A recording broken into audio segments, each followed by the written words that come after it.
अच्छा, इस वीडियो के अंदर हम डिस्कस करेंगे थोड़ा सा जो है ना फाइल स्ट्रक्चर जो हमारे एंड्रॉयड स्टूडियो के अंदर होगा। तो मैंने एक प्रोजेक्ट क्रिएट किया है और इस प्रोजेक्ट के अंदर ना मैंने दो मॉड्यूल्स आगे ऐड किए हुए हैं। दो मॉड्यूल से मुराद ये है कि एक प्रोजेक्ट के अंदर मैंने दो एप्लीकेशंस बनाई हैं। तो उन दोनों को जो है ना मैंने एक ही प्रोजेक्ट के अंदर जो है ना उनका सारा कोड जो है वो अवेलेबल है। तो यहाँ पे सबसे पहले तो मैंने एंड यूजर ऐप जो है ना ये पहले मैंने सबसे पहले ये बनाना शुरू की थी। एडमिन ऐप जो है ये मैंने बाद में बनाई थी। तो यहाँ पे इसी प्रोजेक्ट के अंदर ही मैं इसका कोड कैसे ऐड करूँगा, उसके लिए मैं यहाँ पे कहीं पे अभी राइट क्लिक करूँगा, न्यू न्यू पे जाके आगे मॉड्यूल मॉड्यूल का जो है मैं यहाँ पे मॉड्यूल सेलेक्ट करूँगा। जो भी उस मॉड्यूल का नाम होगा वो, जैसे यहाँ पे माई एप्लीकेशन आ रहा है, फिर उसका जो भी पैकेज नेम होगा वो मैं सिलेक्ट करूँगा। जो भी उसके अंदर मैंने लैंग्वेज यूज़ करनी है, जावा या कॉटलिन, ये सारी चीज़ें सिलेक्ट करके जैसे ही मैं नेक्स्ट करूँगा ना, तो मेरे पास जैसे यहाँ पे ये एडमिन ऐप नाम का एक मॉड्यूल है ना, तो वो यहाँ पे ये एक मॉड्यूल जो है ना वो बन के आ जाएगा। इसकी अपनी एक मैनिफेस्ट फाइल होगी, इसकी अपनी जावा की क्लासेस या जो पैकेज नेम है वो इसका क्रिएट हो जाएगा। इसके रिसोर्सेज के लिए भी जो फाइल्स हैं वो भी क्रिएट हो जाएंगी। और जो ग्रेडल वाला पार्ट है ना वो इन दोनों का कंबाइन होगा। अब यहाँ पे एक इसका जो ग्रेडल वाला पार्ट है वो प्रोजेक्ट लेवल का है, वो सिंगल है।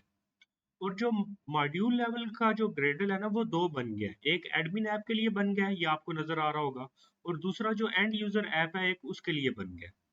और फिर उसके बाद नीचे जो भी इनके प्रोजेक्ट से रिलेटेड डिफरेंट फाइल्स हैं, जैसे ये प्रो गार्ड रूल्स वाली फाइल है, तो ये एडमिन ऐप के लिए सेपरेट है, एंड यूजर ऐप के लिए सेपरेट है। फिर उसके बाद हमारे पास जो है ना कुछ ग्रेडल की प्रॉपर्टीज हैं जो कि दोनों के लिए कंबाइन होंगी। उसके बाद कुछ रैपर प्रॉपर्टीज हैं वो भी दोनों के लिए कंबाइन होंगी। कुछ ग्रेडल की सेटिंग्स हैं या फिर प्रॉपर्टीज हैं वो भी दोनों के लिए कंबाइन होंगी। सिर्फ जो ग्रेडल के लिए दोनों की डिफरेंट फाइल्स हैं, वो इनकी जो है ना वो जो ऐप लेवल की जो हमारे पास ग्रेडल वाली फाइल है ना, बिल्ड डॉट ग्रेडल, वो दो लेवल की होती है। एक प्रोजेक्ट लेवल की है और एक मॉड्यूल लेवल की है, यानी एप्लीकेशन लेवल की है। तो दो फाइल्स होंगी। तो अगर हम इसके अंदर दो मॉड्यूल्स क्रिएट करेंगे, यानी एक ही प्रोजेक्ट के अंदर मैं दो एप्लीकेशंस क्रिएट कर रहा हूँ, तो फिर उनके लिए जो मॉड्यूल लेवल वाली ग्रेडल की फाइल है वो डिफरेंट होगी।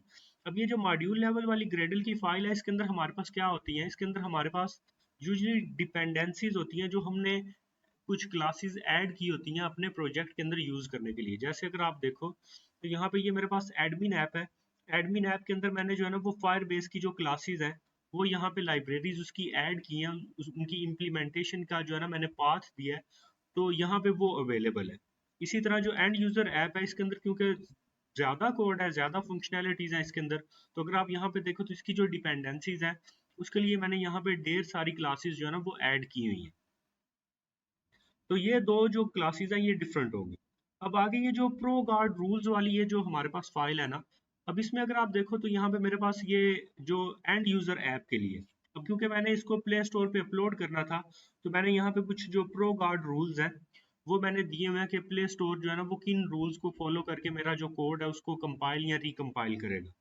तो यहाँ पे एक जो सबसे मेन है वो मैं आपको यहाँ पे ये बता देता हूँ, ये कीप क्लास मेंबर्स। और आगे जो पैकेज नेम है जहाँ पे मॉडल्स पड़े हुए हैं, तो उन मॉडल क्लासेस के अंदर जो फील्ड्स हैं और जो इनिट यानी कि जो कि कंस्ट्रक्टर है, वो उनको जो है ना प्ले स्टोर उनको चेंज ना करे। क्योंकि जो प्ले स्टोर है जब उसके ऊपर हम ऐप अपलोड करते हैं तो वो ऑटोमेटिकली क्या करता है कि जो हमारी क्लासेस के मेंबर्स के जो नाम होते हैं ना, लाइक यूजर की क्लास के अंदर उसका नेम है, उसका जेंडर है, उसकी डिफरेंट जो चीजें हैं उनको वो कन्वर्ट करके उनके नाम चेंज करके ABCD इस तरह रख देते हैं। तो मैं चाह रहा हूँ कि जब वो प्ले स्टोर के ऊपर मेरी ऐप जाए तो वो इनके अंदर जो है ना वो चेंजेस ना करे।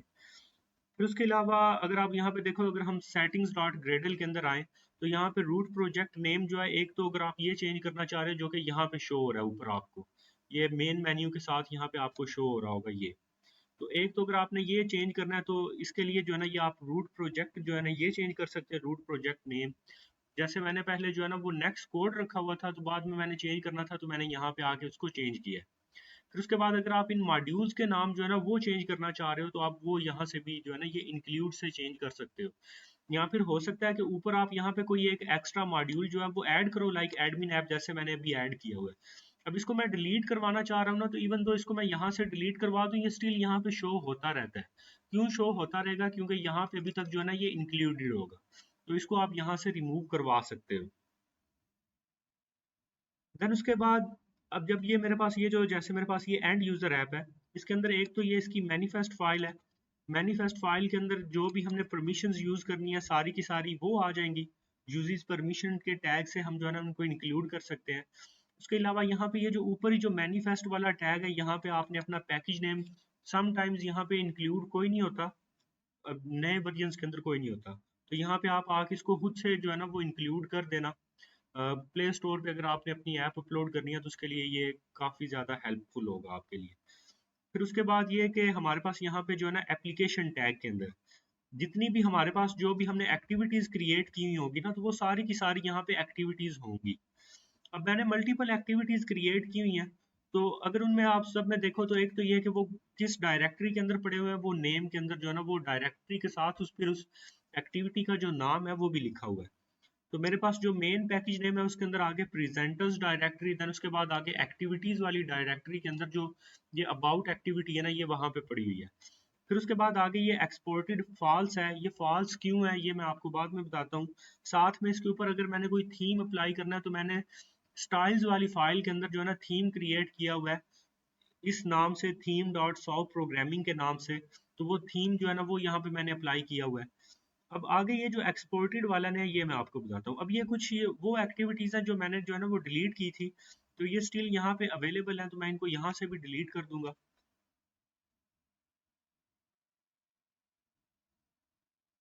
अब अगर आप यहाँ पे देखो ना, तो ये जो स्प्लैश स्क्रीन वाली जो मेरे पास एक्टिविटी है, स्प्लैश स्क्रीन वाली एक्टिविटी को मैंने एक्सपोर्टेड ट्रू किया है। एक्सपोर्टेड ट्रू करने के बाद मैंने इसके अंदर एक इंटेंट फिल्टर लगाया, और इंटेंट फिल्टर के अंदर जो है ना इसका एक्शन जो है वो मेन, और इसकी जो कैटेगरी है वो लॉन्चर है। अब ये करने से क्या होगा, बाकी किसी भी एक्टिविटी के अंदर ना ये काम नहीं किया हुआ। अब ये काम करने से क्या होगा कि ये जो मेरी स्प्लैश स्क्रीन वाली एक्टिविटी होगी, जब भी मैं अपनी ऐप को रन करूंगा ना, तो ये वो वाली एक्टिविटी होगी जो सबसे फर्स्ट टाइम जो है ना वो स्क्रीन के ऊपर शो होगी, रन होगी। अगर आप चाहो तो आप किसी और एक्टिविटी को भी बना सकते हो, लेकिन आपकी जो ऐप का स्टार्ट पॉइंट है वो अगर आपने सेट करना है तो वो आपने यहाँ से सेट करना है, इंटेंट फिल्टर लगाना है और साथ में एक्सपोर्टेड ट्रू करना है। और इंटेंट फिल्टर के अंदर दो टैग्स होंगे, एक्शन और कैटेगरी का। एक्शन के अंदर आपने एक्शन को मेन रखना है, और कैटेगरी के अंदर इसको हमने क्या बनाना है, इसको हमने लॉन्चर बनाना है। अब ये तो होगी हमारी मैनिफेस्ट फाइल। इसके बाद नीचे, इससे नीचे हमारे पास जावा वाला फोल्डर। अब जावा वाले फोल्डर के अंदर हमारे पास यहाँ पे 3 पैकेज नेम जो है ना वो शो हो रहे होते हैं। हमने जो डील करना है, हमने बस ये जो वेरी फर्स्ट होगा ना सिर्फ इससे डील करना है। अब यहाँ पे मैंने क्या किया कि इसके अंदर आगे आगे फिर मैंने मल्टीपल पैकेज नेम्स बनाए। एक अडाप्टर का जो है ना वो पैकेज मैंने बनाया, इस पे राइट क्लिक किया, राइट क्लिक करने के बाद न्यू, न्यू के बाद आगे जाके यहाँ पे ये पैकेज लिखा हुआ है। तो जो भी मैं नया पैकेज बनाना चाह रहा हूँ वो मैं यहाँ पे लिख के उसका नाम इसके अंदर ऐड कर सकता हूँ। और यहाँ पे अगर आप देखो तो एक अडाप्टर्स नाम का पैकेज है, एक मॉडल्स नाम का जो है ना वो मेरे पास पैकेज है, फिर उसके बाद एक प्रेजेंटर्स का, देन उसके बाद एक रिपोजिटरीज का, और फिर उसके बाद एक सर्विसेज का।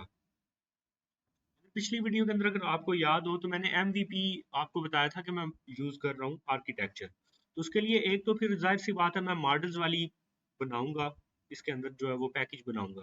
फिर उसके बाद एक प्रेजेंटर्स के लिए भी बनाऊंगा। अब व्यूज जो है वो मेरे पड़े हुए हैं यहाँ पे रिसोर्सेज वाले फोल्डर के अंदर, लेआउट के अंदर। तो जितनी भी एक्टिविटीज के जो UI हैं, जो व्यूज हैं, वो सारे यहाँ पे लेआउट वाले फोल्डर के अंदर पड़े हुए हैं।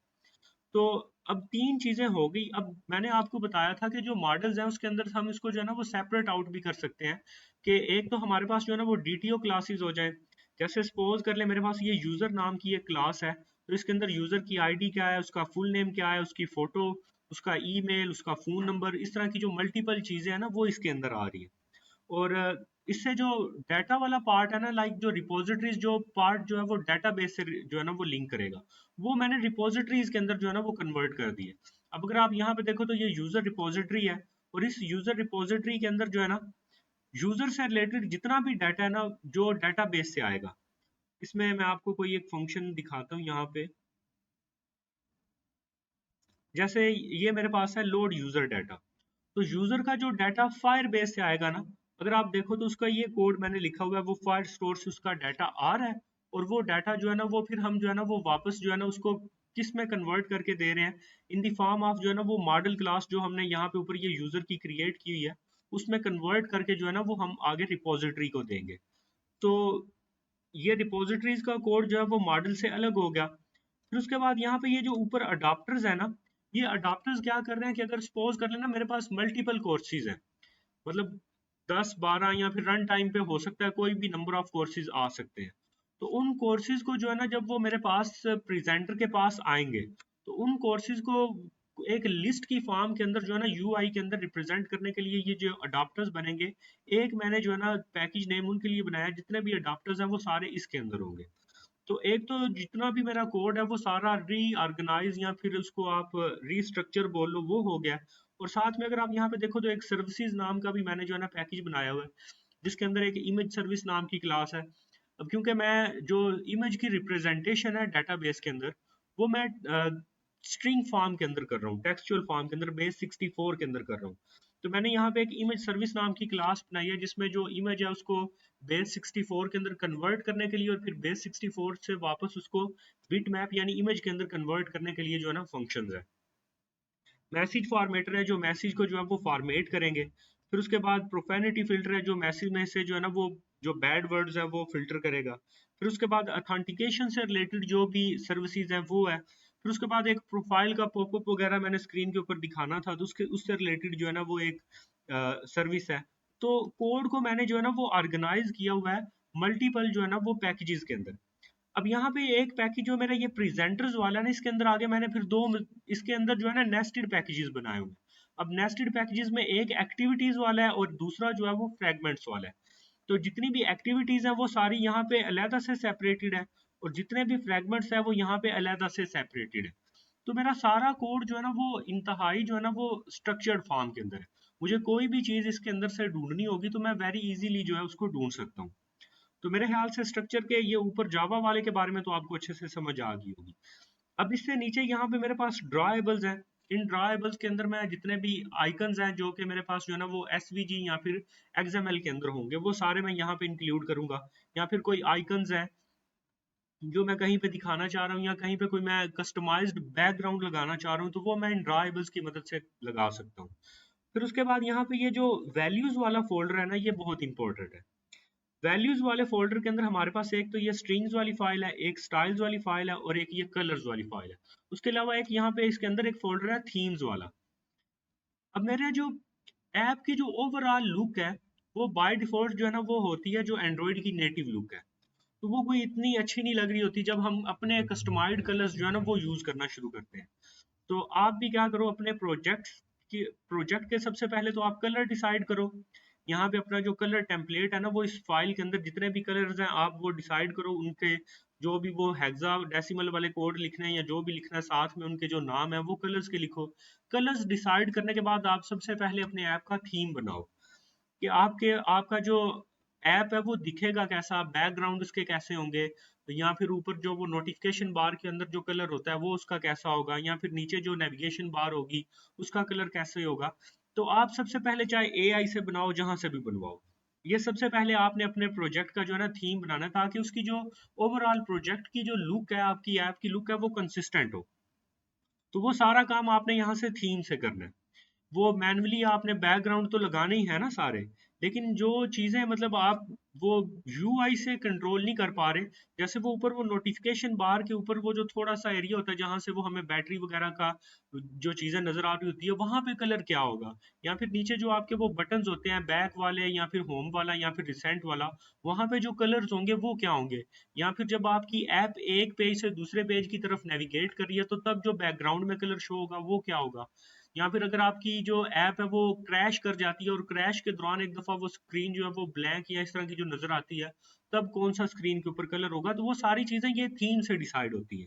वो आप कोड से या फिर यूआई के अंदर नहीं वो डिसाइड कर सकते उन चीजों को। या फिर जब आप कैलेंडर ओपन करते हो तो कैलेंडर ओपन करते हुए वो जो आपके नीचे महीने की जितनी भी डेट्स हैं वो सारी लिखी हुई होंगी, वो भी यहाँ से यहीं से जो है ना वो सारी की सारी जो है वो डिसाइड होंगी। अब थीम के बाद जो है ना यहाँ पे अगर आप देखो तो स्टाइल्स, अब स्टाइल्स के अंदर भी हम थीम्स को भी यूज कर सकते हैं जो हमने ऑलरेडी यहाँ पे बनाई हुई होंगी। उसके अलावा हम यहाँ पे जो है ना डिफरेंट टाइप ऑफ स्टाइल्स जो है ना वो बना सकते हैं और उन स्टाइल्स को फिर आगे हम फिर यूआई के अंदर यूज कर सकते हैं। तो अपने प्रोजेक्ट के लिए थीम्स भी बनवाएं और स्टाइल्स भी बनवाएं, ना कि हर चीज को जो है ना वो यूआई के अंदर ही हार्ड कोड करो आप। तो ये दो चीजें थीम्स और स्टाइल्स ये इंपॉर्टेंट है। फिर उसके बाद है स्ट्रिंग्स। अब यहाँ पे अगर आप देखो तो मैंने यहाँ पे एक स्ट्रिंग जो है ना वो सेव की हुई है जिसके अंदर लिखा हुआ है साव प्रोग्रामिंग। अब मेरे प्रोजेक्ट के अंदर जहां जहां पे भी मैंने अपने इस ऐप का नाम लिखा हुआ है ना, तो वहां पे ये स्ट्रिंग यूज हो रही है। अगर मुझे कहीं पे चेंज करना होगा तो मैं सिंपली यहाँ पे आके चेंज करूंगा, तो मेरी पूरी ऐप के अंदर जहां पे भी इस ऐप का नाम यूज हो रहा है वो चेंज हो जाएगा। उसके अलावा यहाँ पे एक जो है ना, अगर आप एक और चीज देखो तो ये है वर्जन नंबर। तो वर्जन नंबर मेरे प्रोजेक्ट का मैंने हो सकता है मल्टीपल जो है ना वो एक्टिविटीज के अंदर यूज किया हो, तो जहां जहां पे भी मैंने उसको यूज किया, अगर एक ही बार में मैंने चेंज करना है ना, तो ये स्ट्रिंग्स वाली ये जो फाइल है ये बहुत इंपॉर्टेंट हो जाएगी। और अगर आप अपने कोड को वार्निंग फ्री बनाना चाहते हो ना, तो जितने भी आपने टेक्स्ट व्यूज यूज किए होते हैं जिनके अंदर आपने कोई डिफॉल्ट टेक्स्ट या कोई चीज रखी हुई होती है, तो उसको स्ट्रिंग के अंदर यहाँ पे रखो और वहां पे फिर इसका जो है ना सिर्फ रेफरेंस यूज कर लो आप।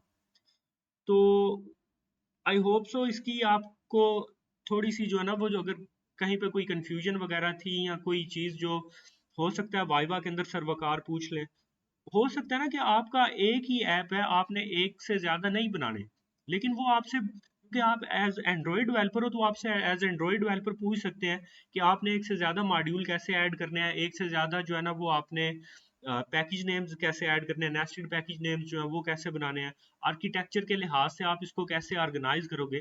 तो ये सारी चीजें आपको पता होना जरूरी है। तो इससे नेक्स्ट वीडियो के अंदर फिर देखते हैं कि क्या हमने डिस्कस करना है। अभी के लिए मैं यहीं पे इसको स्टॉप कर रहा हूँ।